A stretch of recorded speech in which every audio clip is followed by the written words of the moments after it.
Hey, welcome to another episode of The Rob Report. I'm your host, Robert Bob TV Brown. Before we get into this segment, by the end of this video, I want you to do a few things for me. First of all, if you like the video, hit the like button. Please do. If you don't like it, hit unlike. It's okay. Make sure you are subscribed to this channel. Sometimes, as Jimmy Dole would say, you find yourself unsubscribed and you need to make sure that you subscribe to this channel. Hit the notification bell right next to it so you can be notified when a new video is being dropped. Whoop, there it is. And more importantly, the super chat will be on for this segment. So if you want to donate toward the efforts of Bob TV, that's freely up to you. I do have a job, but any amount will help toward the growth of this channel. And more important, let us help you help us by introducing you to a program. There's a link down below that says Equal Justice for All. You're going to click that video link and there's some educational tutorial about a phenomenal program in America that is really making equal justice a reality for every citizen. So this program is phenomenal. The proceeds from you participating in the program will go back, 10% will go back into the Bob TV YouTube channel. So anyway, my name is Robert Brown with The Rob Report. Let's get into it.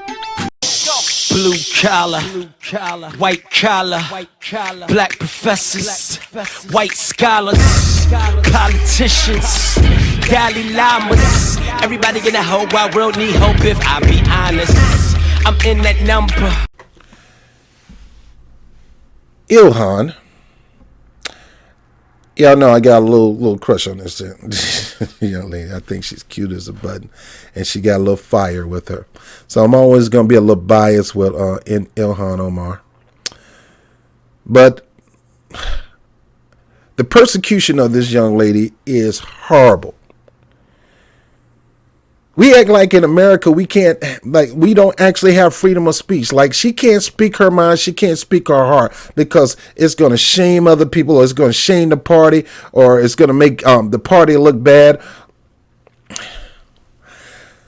Oh boy, let me get into this story. Minnesota freshman Congresswoman Ilhan Omar may be in still more trouble after fellow Democrats read her latest comments on the Politico website. Omar says the hope and change offered by Barack Obama was a mirage, recalling the caging of kids at the border and the droning of countries around the world, both on Mr. Obama's watch. She says he operated within the same broken framework as his Republican successor. Quote, "We can't be only upset with Trump. His policies are bad, but many of the people who came before him also had really bad policies. They just were more polished than he was. We don't want anybody to get away with murder because they are polished. We want to recognize the actual policies that are behind the pretty face and the smile." Omar responds on Twitter, quote, "Exhibit A of how reporters distort words. I am an Obama fan. I was saying how Trump is different from Obama and why we should focus on policy, not politics. This is why I always tape my interviews." Speaking of Omar and Ocasio-Cortez, another Democratic Congressman, Dean Phillips, tells Politico, quote, "Suddenly an entire party is being branded by the perspectives of two of its members who represent 1% of the caucus."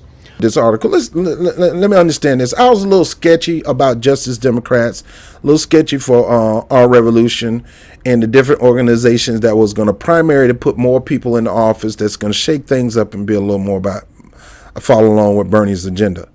I got to give it to you, and I'm going to talk about Bernie next, but this dude, his strategic mind is incredible. He's basically saying, I'm going to start a revolution and raise up people who have the same mentality and same mindset that I have. That we're going to go after these, not just these crooked corporations and insurance companies and things like that. We're going after these politicians, and we're going to call it as it is. And so far, even though I got my problem with Ocasio, I got some good things about Ocasio that I've seen she done. She's in my district.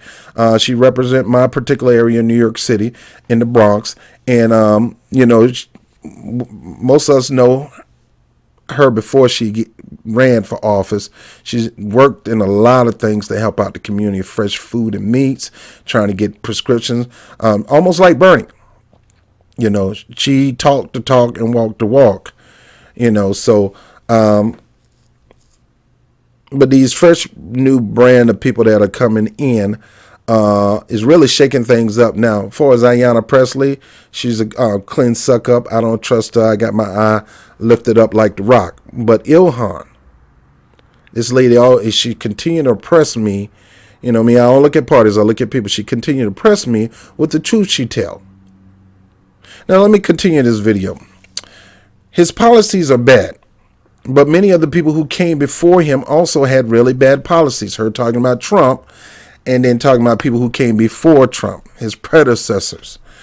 They just were more polished than he was. In other words, she said, look, we got presidents who's doing just as horrible things as Trump. Now the Republicans don't want you dumping on their as Jesse Lee Peterson said, they don't want you dumping on a great white hope, the fake alpha, who's really a beta. They don't want you dumping on him, but yet these other betas like Chuck Schumer and all these other people, they don't want you dumping on Obama. So you got yourself in the catch-22 where you talking about the Republicans' great white hope and the Democrats' great black hope, or half black, half white hope in this whole situation. They act like people cannot criticize. They think just because you're part of the Democratic Party, you can't talk about our first Democratic black president. Who told you that lie? Who told you that lie? I'm not beyond criticism. I get people criticizing me on this thing all the time, especially dealing with this reparation. I love it. But you know, I'll shut it down if I have to. Who in the blue hell in heaven are you to tell this lady that she cannot criticize the President Trump? She can't criticize President Obama. She's right. Under all that pretty face and that perpendicular talk. And, you know, I got to get with Michelle and get with Sasha and Malia. And we're going to go down there and we're going to talk and we're going to get with the people and we're going to give the people what they want. All that pretty hair and that singing. I am so in love with you. All that. Y'all got wooed by that stuff. At the same time, this man killing black and brown people in North Africa, his home continent. He is not American descendant of slaves. He's an African / half white, half African. He has no slave lineage. His kids do. His wife do. He don't.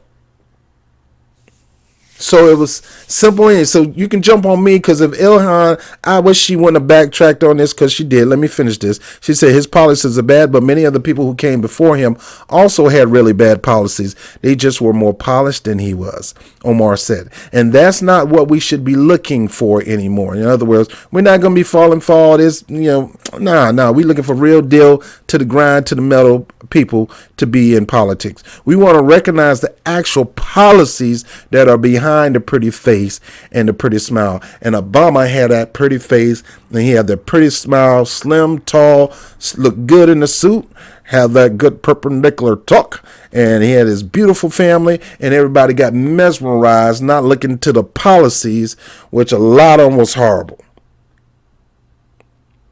And if you mention that to some black people, they're ready to cut your throat over Obama.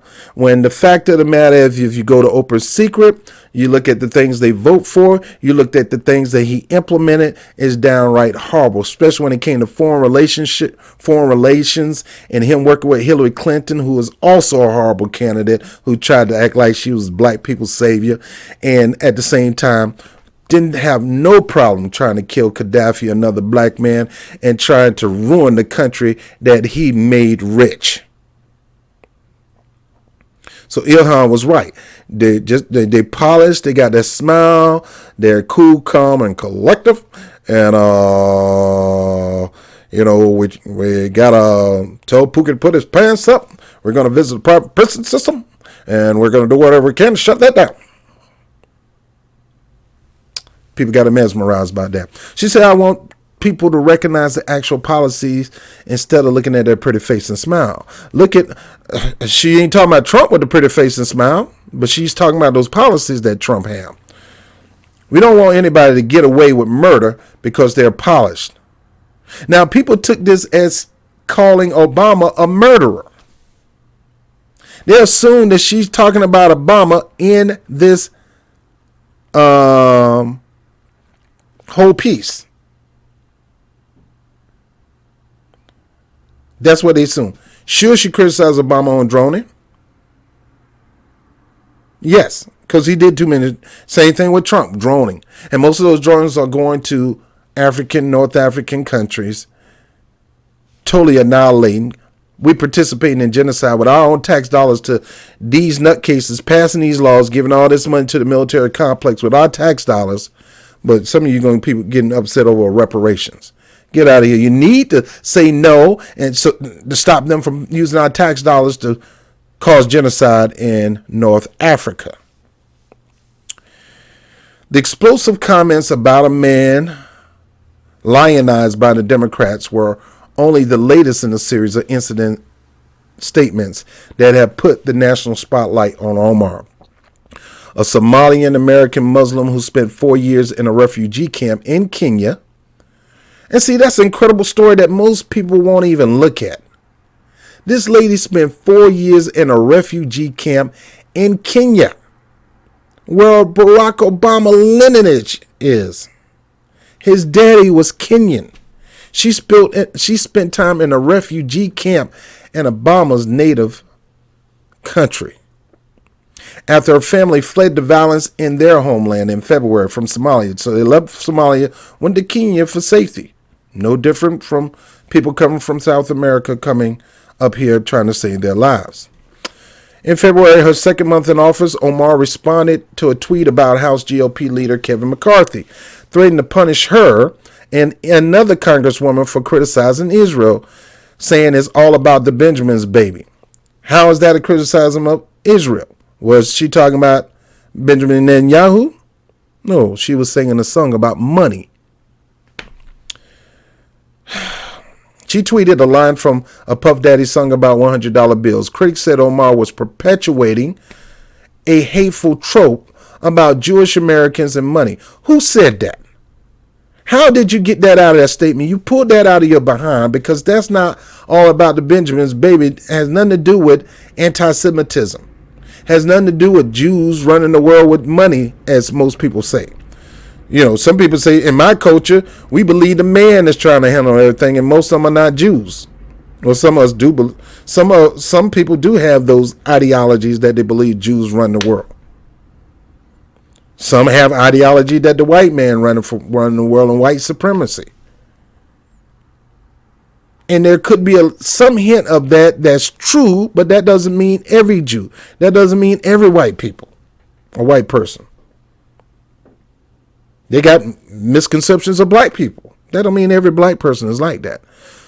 So she said something to make McCarthy upset, to make the Democrats upset of their golden child, Barack Obama. These people got so mad and so upset that they decided to pass a resolution to try to stop Islamic phobia and anti-sentiment, saying she sparked this. How in the world she sparked this? All she said was, it's all about the Benjamin. It's all about the money that these donors are donating. It ain't got nothing to do with AIPAC, even though AIPAC do lobby for policies. And AIPAC does not represent most Jewish people. Yet it does have Jewish people in it. It has American in it. AIPAC have Chinese in it. AIPAC is an organization with multiple races in it. And they're loaded. And they use their dollar power to try to con politicians so they can push their agenda. The organization, AIPAC, got nothing to do with Jewish people. Don't you ever tie Jewish people up to no freaking organization. There's an organization, black organizations. I'm not affiliated, even though I agree with Louis Farrakhan on something. I'm highly critical on Louis Farrakhan on other things, and I'm not part of the Nation of Islam. So if somebody talk about the Nation of Islam, do that mean they talking about all black people? No. So why are you going to think this woman talking about all Jews because she made a statement about a political organization? Get out of here. And why in the world you going, and even, she can make a statement about what's going on with the Jewish state, not talking about the people, but the Jewish government. Just like I don't agree with the American government, but that don't mean I don't like my fellow Americans, and of all colors, and that don't mean I'm anti-American. I'm just anti-decisions that the government make on behalf of us, oftentimes at our expense. So go ahead with this stuff. Let me continue to read. I'm almost done. Jewish lawmakers.